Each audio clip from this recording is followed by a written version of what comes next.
Hello friend, स्वागत है आपका अपने चैनल आज क्लास में। आज के इस वीडियो में मैट्रिक बोर्ड परीक्षा 2021 के लिए मैथ का काफ़ी महत्वपूर्ण ऑब्जेक्टिव प्रश्न बताएंगे। साथ में इसका जो फॉर्मूला होता है जिस पे बनता है वो भी बताएंगे आपको।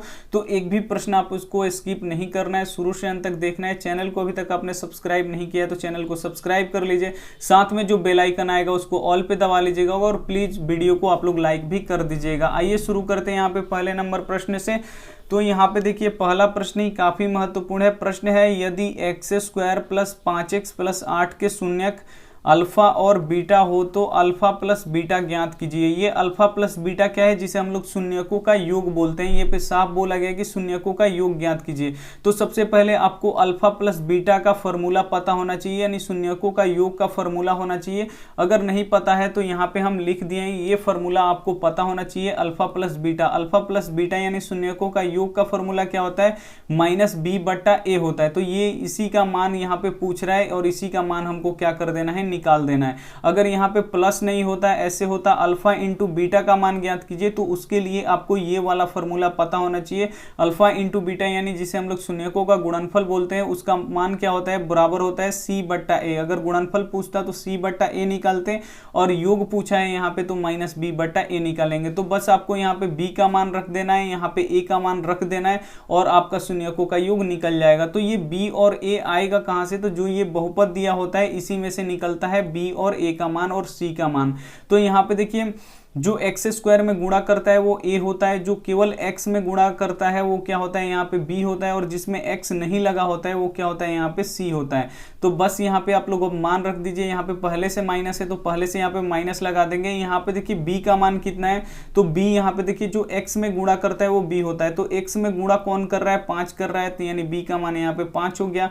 और ए का मान यहाँ पे ध्यान से देखिए, एक्स स्क्वायर में जो गुणा करता है वो ए का मान होता है, लेकिन यहाँ पे कुछ भी नहीं गुणा कर रहा है। जहाँ पे कुछ भी नहीं गुणा करता है वहां पे क्या होता है, 1 होता है। तो यहाँ पे लिख देंगे हम 1, यानी माइनस 5 बट्टा 1, यानी कितना हो जाएगा आंसर हम लोगों का -5, यानी यहाँ पे बी ऑप्शन क्या हो जाएगा, यहाँ पे बिल्कुल सही हो जाएगा। अगर ये फॉर्मूला आपको पता होगा तो आप चुटकियों में ऐसे प्रश्नों को सॉल्व कर सकते हैं। अगर यहीं पे दे दे कि अल्फा इंटू बीटा ज्ञात कीजिए, तो अल्फा इंटू बीटा का यहाँ पे आपको फॉर्मूला याद होना चाहिए जो होता है सी बट्टा ए। तो यहाँ पे बस आपको सी और ए का मान रख देना है, वो उतने में ही निकल जाएगा। तो यहाँ पे देखिए सी का मान कितना है, 8 है, तो यहाँ पे रख देंगे 8। और ए का मान यहाँ पे देख सकते हैं 1 है, तो यहाँ पे रख देंगे 8।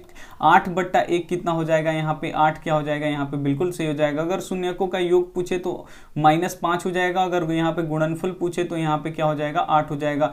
ये दोनों फॉर्मूला आप लोग क्या कीजिए, पहले से याद है तो सही है, अगर नहीं याद है तो आप लोग लिख के प्लीज याद कर लीजिए। वीडियो अगर अच्छी लग रही हो तो वीडियो को आप लोग प्लीज लाइक कर दीजिए। आइए देखते हैं अगला प्रश्न। यहाँ पे अगला प्रश्न यहाँ पे देखिए 2 नंबर काफी महत्वपूर्ण है। 64 पाई सेंटीमीटर स्क्वायर क्षेत्रफल वाले वृत्त का व्यास ज्ञात करें। यहाँ पे बोल रहा है कि एक वृत्त है जिसका क्षेत्रफल 64 पाई सेंटीमीटर स्क्वायर है, तो उसका क्या कीजिए, आप व्यास निकाल दीजिए। तो आइए देखिए कैसे निकालते हैं। तो सबसे पहले इस प्रश्न को बनाने के लिए यहाँ पे आपको वृत्त का क्षेत्रफल का फॉर्मूला याद होना चाहिए। अगर वृत्त का आपका क्षेत्रफल का फॉर्मूला नहीं याद है तो यहाँ पे लिख दिए हैं, वृत्त का क्षेत्रफल क्या होता है, पाई आर स्क्वायर होता है। ये देख सकते हैं एक वृत्त है जिसका जो पीला वाला भाग है वही इसका क्या होता है, क्षेत्रफल। और ये जो लाइन है ये क्या है, व्यास है, इसी को हमको क्या करना है, निकालना है। और व्यास का आधा क्या होता है, त्रिज्या होता है। तो ये भी आपको पता होना चाहिए। तो यहाँ पे देखिए वृत्त का जो क्षेत्रफल दिया है बस यहाँ पे आपको रख देना है। तो वृत्त का क्षेत्रफल कितना दिया है, 64 पाई सेंटीमीटर स्क्वायर दिया है। तो यहाँ पे लिख देंगे हम 64 पाई सेंटीमीटर, यहाँ पे स्क्वायर लिख देंगे, जो वृत्त का क्षेत्रफल यहाँ पे दिया है। और बराबर यहाँ पे देखिए जो इसका फॉर्मूला होता है उसको इधर रहने दीजिए। अब यहाँ पे देखिए पाई से पाई यहाँ पे क्या हो जाएगा, कट जाएगा। तो इधर बच गया अब 64 सेंटीमीटर स्क्वायर और उधर कितना बच गया, आर स्क्वायर। तो हम लोग को आर का मान निकालना है। तो यहाँ पे देखिए आर का मतलब होता है त्रिज्या, त्रिज्या निकल जाएगा तो वही क्या हो जाएगा, उससे हमने व्यास निकाल सकते हैं। तो इधर देखिए यहाँ पे स्क्वायर है तो बराबर की इधर आएगा तो क्या हो जाएगा, रूट हो जाएगा, और यहाँ पे हो जाएगा अंडर रूट 64 सेंटीमीटर यहाँ पे स्क्वायर, और उधर सिर्फ आर बचेगा। तो यहाँ पे देखिए 64 का वर्गमूल कितना होता है, 8 होता है। तो ये इससे रूट हट जाएगा, और 2 सेंटीमीटर है तो 1 सेंटीमीटर क्या हो जाएगा, यहाँ पे बाहर आ जाएगा, यानी यहाँ पे आर।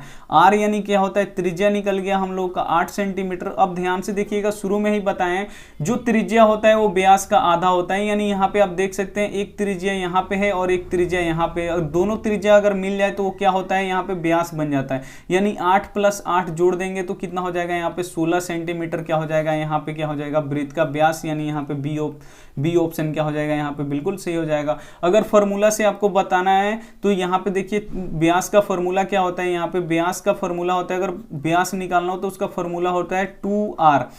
2r का मतलब होता है 2 × r, यानी 2, और r का मान यहाँ पे कितना निकला है, 8 निकला है, तो यहाँ पे 8 सेंटीमीटर कर देंगे। 2 में 8 से गुणा करेंगे तो यहाँ पे 16 सेंटीमीटर हो जाएगा। तो ऐसे भी आप निकाल सकते हैं व्यास का फॉर्मूला लगा के, या ऐसे दिमाग लगा के भी निकाल सकते हैं कि जो व्यास होता है वो त्रिज्या के आधा होता है। तो आधा आधा यहाँ पे देखिए 2 बार रख दीजिए, त्रिज्या यहाँ पे 8 है तो 8 रख दीजिए, ये भी क्या है, त्रिज्या है, तो ये भी 8 हो गया। और दोनों को जब जोड़ देंगे आपस में तो ये क्या बन जाएगा, व्यास बन जाएगा। तो यहाँ पे 8 और 8 जोड़ देंगे, 16 सेंटीमीटर क्या हो जाएगा, यह वृत्त क्या व्यास हो जाएगा। अगर वीडियो अच्छी लगी हो तो प्लीज आप लोग वीडियो को लाइक कर दीजिए।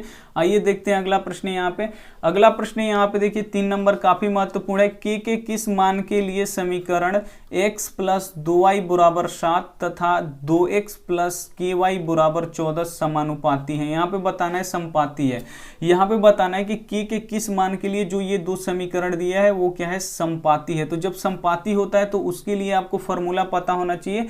जब समपाती होता है तो क्या होता है, a1/a2 बराबर b1/b2 बराबर क्या हो जाता है, c1/c2, सब आपस में क्या हो जाते हैं, बराबर हो जाते हैं। तो बस यहाँ पे बोल रहा है के का मान निकालने के लिए, तो जो यहाँ पे आपका ये के दिया है इसी का मान निकालना है। तो कैसे निकलेगा, तो यही आपके फॉर्मूला से निकाल सकते हैं। जो यहाँ पे दिया है कि समानुपाती होता है तो समानुपाती वाला यहाँ पे फॉर्मूला लगाएंगे। अगर बोलता कि प्रतिच्छेदी है तो यहाँ पे प्रतिच्छेदी वाला फॉर्मूला लगाते हैं।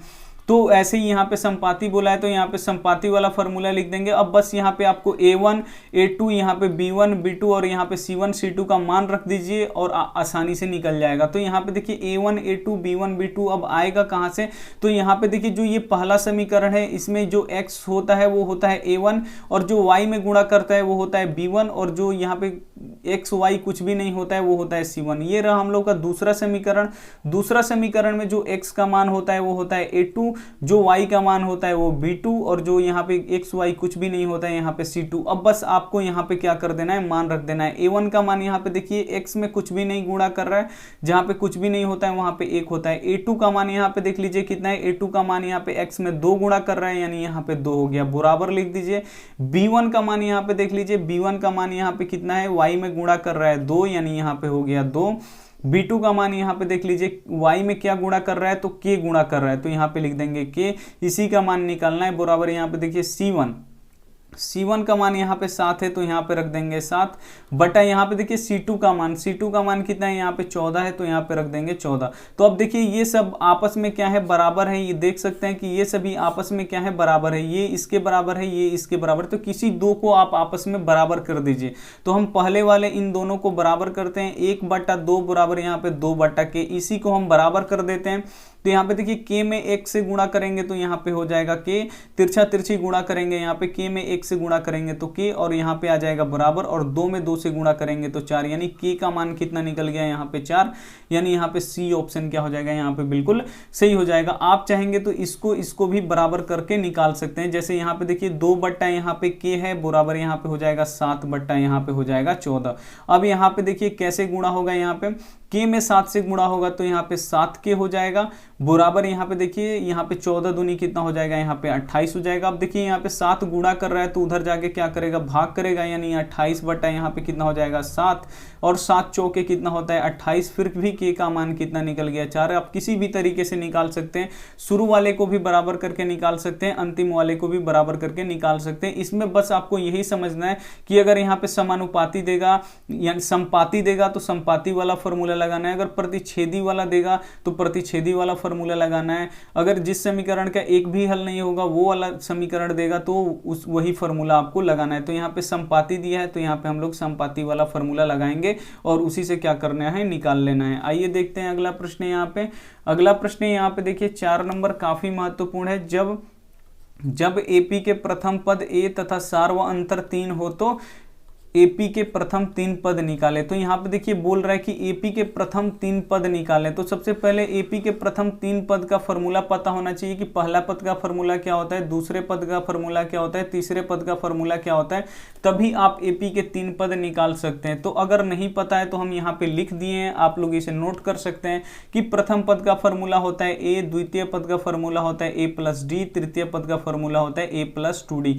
बस इसी का मान निकाल देना है। अगर प्रथम पद निकालना हो तो यहाँ पे ए का मान रख देना है, द्वितीय पद निकालना है तो ए और डी यहाँ पे जोड़ देना है, तृतीय पद निकालना है तो ए प्लस 2d यहाँ पे करके निकाल देना है। तो सबसे पहले आप समझ लीजिए कि ए किसे कहते हैं। तो ए किसे कहते हैं, जो प्रथम पद होता है उसे ए कहते हैं। तो जो प्रथम पद होता है यहाँ पे दे दिया है, प्रथम पद कितना दिया है 2, तो यहाँ पे ए का मान कितना हो गया 2। जो प्रथम पद होता है उसे ही हम लोग ए बोलते हैं, यानी ए का मान यहाँ पे 2 दे दिया है। यहाँ पे देखिए सार्व अंतर यहाँ पे 3 है। तो यहाँ पे देखिए जो डी आपको दिखाई दे रहा है, डी को ही सार्व अंतर बोला जाता है, और सार्व अंतर कितना दिया है यहाँ पे 3 दिया है। अब बस आप यहाँ पे रख के निकाल लीजिए।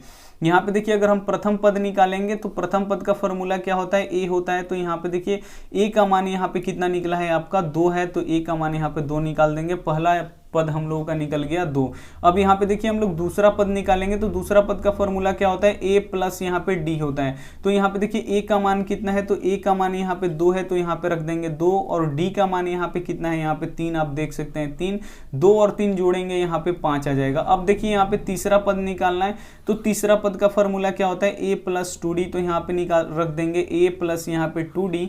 ए का मान यहाँ पे देखिए 2 है, तो यहाँ पे रख देंगे 2, और 2 यहाँ पे फॉर्मूला में ही है, और ये दोनों किस में होता है, गुणा में होता है, और डी का मान यहाँ पे कितना है 3। तो सबसे पहले आप देखिए गुणा का कार्य होता है, ये नहीं कि आप 2 और 2 जोड़ दें 4 उसके बाद गुणा करें तो फिर गलत हो जाएगा। यहाँ पे 3 दूनी कितना हो जाएगा, यहाँ पे 6। सबसे पहले गुणा का काम, उसके बाद क्या हो जाएगा, यहाँ पे दोनों को जोड़ेंगे, 6 और 2 कितना हो गया 8। यानी पहला पद हम लोगों का निकल गया 2, दूसरा पद हम लोगों का निकल गया यहाँ पे आप देख सकते हैं 5, और तीसरा पद यहाँ पे निकल गया 8। यानी एपी कितना निकला 2, 5 और 8। ये हम लोगों का क्या निकला, एपी के प्रथम 3 पद। यानी यहाँ पे बी ऑप्शन क्या हो जाएगा, यहाँ पे बिल्कुल सही हो जाएगा। अगर ये फॉर्मूला आपको पता नहीं है तो ये क्वेश्चन आपसे नहीं बन पाएगा, इसीलिए फॉर्मूला काफी ही महत्वपूर्ण होता है मैथ बनाने के लिए। तो आपको ये सब पता होना चाहिए। आइए देखते हैं अगला प्रश्न। यहाँ पे आप लोग शुरू से अंत तक बस देखते रहिए। 5 नंबर प्रश्न यहाँ पे देखिए, बिंदु 2, 2 एवं 4, 4 के बीच की दूरी होगी। यहाँ पे 2, 2 और 4, 4 के बीच की यहाँ पे दूरी निकालना है। तो सबसे पहले दूरी निकालना है, तो सबसे पहले यहाँ पे देख लीजिए, एक बिंदु है यहाँ पे 2, 2 और एक बिंदु है यहाँ पे 4, 4। इसी 2 बिंदु है यहाँ पे, उसी 2 बिंदु के बीच की दूरी यहाँ पे क्या कर देना है, निकाल देना है। तो सबसे पहले आपको दूरी सूत्र पता होना चाहिए। तो दूरी सूत्र अगर पता नहीं है आपको तो यहाँ पे हम लिख चुके हैं कि ये होता है दूरी सूत्र। दूरी सूत्र क्या होता है, √x2 - x1 the whole square plus क्या होता है y2 - y1 the whole square. तो ये आपको पता होना चाहिए। तो इसके बाद आप देखिए, आपको x2 का मान पता होना चाहिए, x1 का मान पता होना चाहिए, y2 का मान पता होना चाहिए, y1 का मान पता होना चाहिए, तभी आप ये प्रश्न को बना सकते हैं। तो सबसे पहले आइए हम आपको बताते हैं कि x2 क्या है, x1 क्या है, y2 क्या है, y1 क्या है। तो यहाँ पे देखिए, जो ये पहला बिंदु होता है, ये इसमें का जो पहला होता है वो x1 होता है, और जो दूसरा होता है वो क्या होता है, y1 होता है। दूसरे बिंदु में का जो पहला होता है वो x2 होता है, और जो दूसरा बिंदु होता है वो क्या होता है, y2 होता है। बस यहाँ पे मिल गया, x1 का मान 2 हो गया, y1 का मान 2 हो गया। यहाँ पे x2 का मान यहाँ पे 2 हो गया, y2 का मान यहाँ पे 4 हो गया।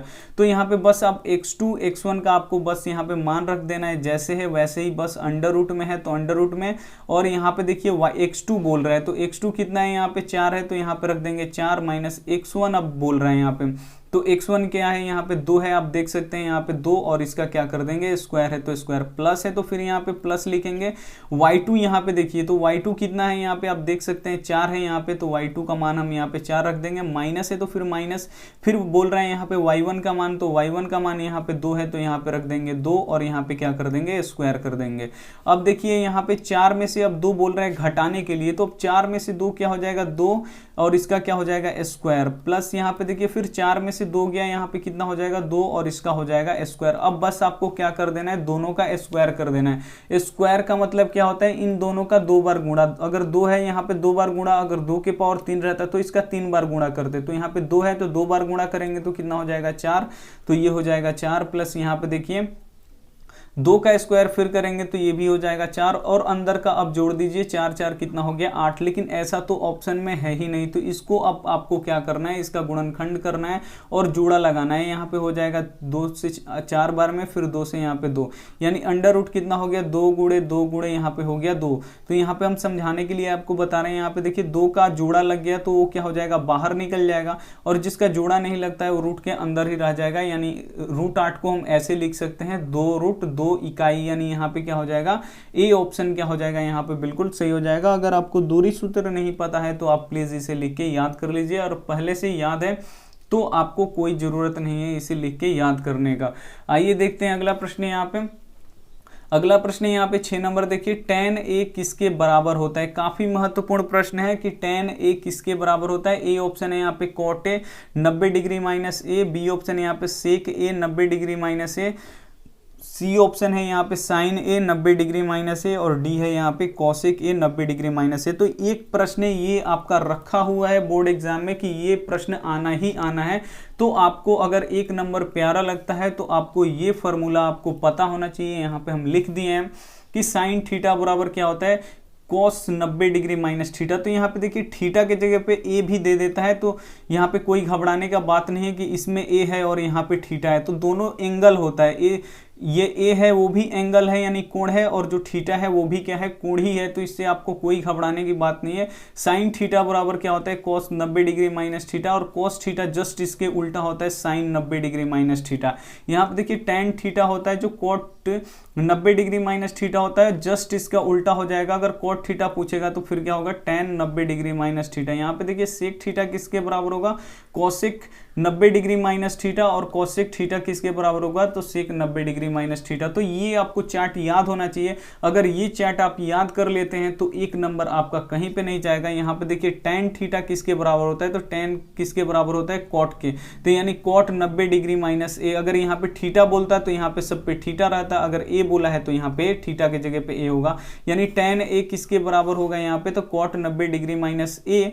यहाँ पे देख सकते हैं पूछा है कि टैन ए, यानी यहाँ पे टैन थीटा ए की जगह पे थीटा है, यानी यहाँ पे टैन थीटा किसके बराबर होता है कॉट 90 डिग्री माइनस थीटा, यानी यहाँ पे ए ऑप्शन क्या हो जाएगा यहाँ पे बिल्कुल सही हो जाएगा। तो ये भी आपको याद होना चाहिए। अगर ये छोटे छोटे अगर आप फॉर्मूला याद कर लेंगे तो मैथ में बहुत ही अच्छा स्कोर आप कर पाएंगे। तो इसे आप लोग स्क्रीनशॉट ले लीजिए और लिख लीजिए, या आपको पहले से याद है तो बहुत ही अच्छा है। आइए देखते हैं अगला प्रश्न यहाँ पे। अगला प्रश्न यहाँ पे देखिए 7 नंबर प्रश्न है, निम्न में से कौन अलग है। इसमें से पहचानना है कि कौन अलग है। तो यहाँ पे देखिए अलग का मतलब यहाँ पे एक ही सेंस बन रहा है, इसमें से पहचानना है कि कौन परिमेय है कौन अपरिमेय है। तो यहाँ पे देखिए 3/5 ये क्या है परिमेय संख्या है। यहाँ पे देखिए √16/4 तो इसका वर्गमूल निकल जाएगा 16 का वर्गमूल 4, और यहाँ पे देखिए 4 का वर्गमूल 2, तो ये भी हो गया परिमेय संख्या। और यहाँ पे देखिए √2/√5 तो √2 का वर्गमूल नहीं निकलेगा तो ये रूट में ही रह जाएगा, और 5 का भी वर्गमूल नहीं निकलेगा ये भी रूट में रह जाएगा। जब ये रूट में रह गया तो ये क्या हो जाएगा अपरिमेय हो जाएगा। ये क्या था परिमेय था, ये भी क्या था परिमेय था, और 25/4 भी क्या है परिमेय है। तो ये क्या हो गया परिमेय हो गया, लेकिन यहाँ पे जो सी वाला ऑप्शन है वो अपरिमेय हो गया, यानी अलग कौन हो गया तो अलग ये सी वाला ऑप्शन हो गया। तो उम्मीद करते हैं ये भी समझ में आ गया होगा। शुरू से अंत तक देखिए काफी महत्वपूर्ण प्रश्न है, यानी यहाँ पे सी ऑप्शन क्या हो जाएगा यहाँ पे बिल्कुल सही हो जाएगा। आइए देखते हैं अगला प्रश्न यहाँ पे। अगला प्रश्न यहाँ पे 8 नंबर देखिए, ये भी एक प्रश्न रखा हुआ है बोर्ड एग्जाम में, ऐसे आना एकदम लाजमी है।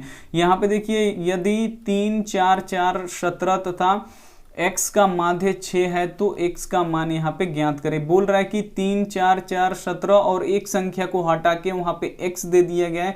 बोल रहा है कि इसका माध्य के यहाँ पे 6 है, माध्य यहाँ पे 6 है तो वो x का मान ज्ञात करे। तो सबसे पहले यहाँ पे माध्य का आपको फॉर्मूला पता होना चाहिए। तो माध्य का यहाँ पे फॉर्मूला क्या होता है कुल संख्याओं का योग बटा कुल संख्या। तो ये आपको पता होना चाहिए, तभी इन प्रश्नों को आप बना पाएंगे। तो यहाँ पे देखिए माध्य कितना दिया है, तो आप यहाँ से देख सकते हैं कि माध्य कितना दिया है 6। बोल रहा है कि x का माध्य यहाँ पे कितना दिया है 6 दिया है, यानी यहाँ पे देखिए फिर से पढ़ देते हैं। यदि 3 4 17 तथा x का माध्य, यानी इन संख्याओं का जो इतना संख्या है इसका माध्य कितना दिया है 6 दिया है, तो माध्य की जगह पे हम कितना रख देंगे 6, और यहाँ पे देखिए बोल रहा है कुल संख्याओं का योग। तो जो संख्या दिया है योग का मतलब होता है जोड़, तो इन संख्याओं को क्या कर देना है, जोड़ देना है। तो हम जोड़ रहे हैं 3 प्लस यहाँ पे 4 प्लस यहाँ पे क्या है 4 और प्लस यहाँ पे 17 और प्लस यहाँ पे जो संख्या हटा दिया है उसके बदले में x दिया है उसको भी लिखेंगे और प्लस हो गया। और यहाँ पे बट्टा देखिए कुल संख्या, तो कुल संख्या कितना है आप गिन लीजिए 1 2 3 4 और ये 5 संख्या है, तो यहाँ पे रख देंगे 5। अब ऊपर वाला आप जोड़ लीजिए, यहाँ पे 3 4 7 7 4 11, 11 में जब हम 17 जोड़ेंगे तो कितना होगा 28 और प्लस यहाँ पे x है तो x और बट्टा के नीचे यहाँ पे 5 है तो 5। अब फिर आपको क्रॉस मल्टीप्लाई करना पड़ेगा, 1 में 28 से गुणा करेंगे तो 28 होगा, प्लस यहाँ पे 1 में x से गुणा करेंगे तो 1, फिर यहाँ पे तिरछा तिरछी यानी क्रॉस मल्टीप्लाई जिसे हम बोलते हैं यहाँ से करेंगे, 6 में जब 5 से गुणा करेंगे तो बराबर के उधर 6 5 कितना हो जाएगा 30। अब यहाँ पे देखिए x का मान निकालना है, तो जब तक हम 28 को बराबर के उधर नहीं भेजेंगे तब तक हमारा x का मान नहीं निकलेगा। तो x बराबर कितना हो जाएगा 30 और माइनस 28, 30 में से 28 जाएगा कितना बचेगा यहाँ पे 2 बचेगा, यानी यहाँ पे x का मान कितना निकल जाएगा 2, यानी यहाँ पे बी ऑप्शन क्या हो जाएगा यहाँ पे बिल्कुल सही हो जाएगा। तो आप लोग एक एक फार्मूला को ध्यान में रखिए, काफी महत्वपूर्ण है। आइए देखते हैं अगला प्रश्न यहाँ पे 9 नंबर प्रश्न यहाँ पे देखिए, यदि साइन a बराबर 8/17 हो तो कॉट a का मान ज्ञात करें। काफी महत्वपूर्ण प्रश्न है, यदि साइन a बराबर 8/17 है तो कॉट a का मान ज्ञात करें। तो कैसे निकलेगा कॉट a का मान, तो आपको यहाँ पे भी फॉर्मूला पता होना चाहिए कि यहाँ पे साइन का फॉर्मूला क्या होगा, कॉट का फॉर्मूला क्या होगा। तो यहाँ पे देखिए लिख दिए हैं, साइन का फॉर्मूला क्या होता है लंब बटा कर्ण। तो यहाँ पे देखिए साइन ए का आपको मान यहाँ पे दे दिया है, कितना दिया है यहाँ पे 8/17, तो यहाँ पे लिख देंगे हम 8 और बट्टा कितना लिख देंगे 17।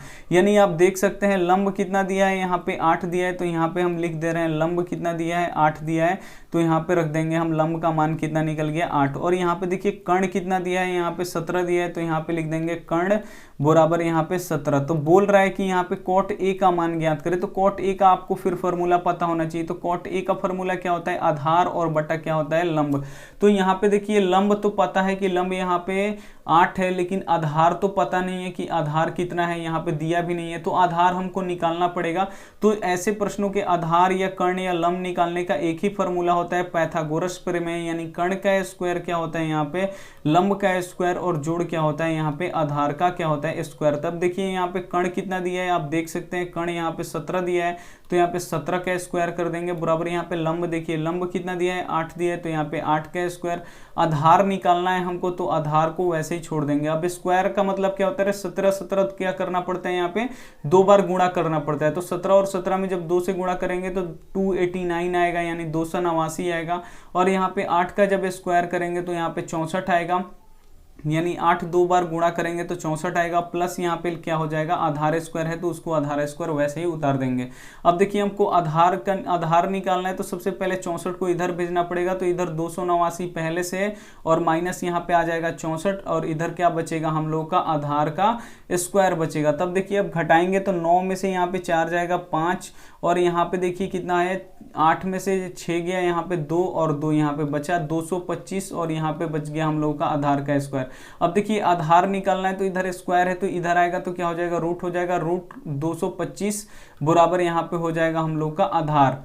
तो यहाँ पे देखिए 225 का वर्गमूल कितना होता है 15, यानी आधार निकल गया हम लोग का यहाँ पे 15, जो आधार है वो कितना निकल गया 15। अब बस आपको यहाँ पे मान रख देना है, यहाँ पे आधार का मान रख देना है, यहाँ पे लंब का। तो आधार अभी निकालें, आधार कितना है 15, तो यहाँ पे रख देंगे 15 और बट्टा यहाँ पे लंब देखिए लंब कितना है यहाँ पे 8 है, तो यहाँ पे रख देंगे 8 निकल गया। यहाँ पे कॉट ए का मान कितना निकल गया यहाँ पे 15/8, यानी यहाँ पे क्या हो जाएगा सी ऑप्शन क्या हो जाएगा यहाँ पे बिल्कुल सही हो जाएगा। तो ये प्रश्न ये फॉर्मूला भी आपको पता होना चाहिए, 6 होता है वो आपको पता होना चाहिए और जबान पे रहना चाहिए, तो एक भी प्रश्न आपसे भी नहीं छूटेगा परीक्षा में। आइए देखते हैं अंतिम प्रश्न यहाँ पे 10 नंबर प्रश्न है, यहाँ पे साइन π/4 माइनस कॉस π/4 का मान निकालें।